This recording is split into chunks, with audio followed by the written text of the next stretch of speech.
ભગવાન શ્રી જગન્નાથજીની 143મી રથયાત્રાને લઈને ભગવાન જગન્નાથ ભક્તોને ઘરે બેઠા દર્શન આપવા નીકળ્યા ત્યારે ભાવિક ભક્તોમાં ભગવાનના દર્શન કરવાની અનેરી ખુશી જોવા મળી હતી।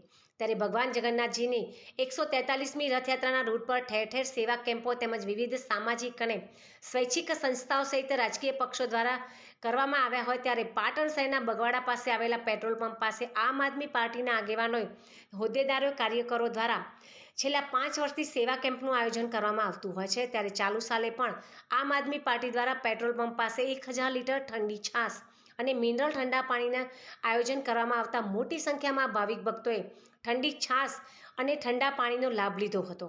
તો પડી રહેલી કાળઝાળ ગરમીમાં આમ આદમી પાર્ટીના સેવા કેમ્પનો મોટી સંખ્યામાં ભાવિક ભક્તોએ લાભ લઈને આયોજકોનો આભાર વ્યક્ત કર્યો હતો।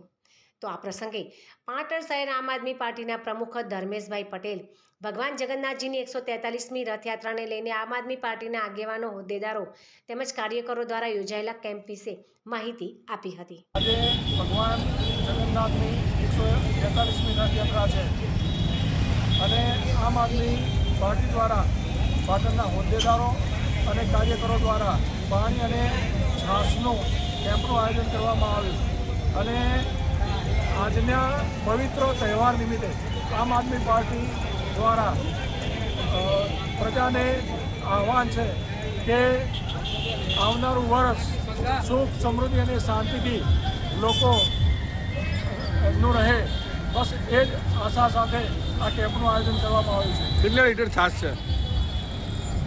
1000 લીટર। કેટલા વર્ષથી કરો છો? છેલ્લા 5 વર્ષથી છાશ અને પાણીના કેમ્પનું આયોજન અહીંયા આગળ કરીએ છીએ।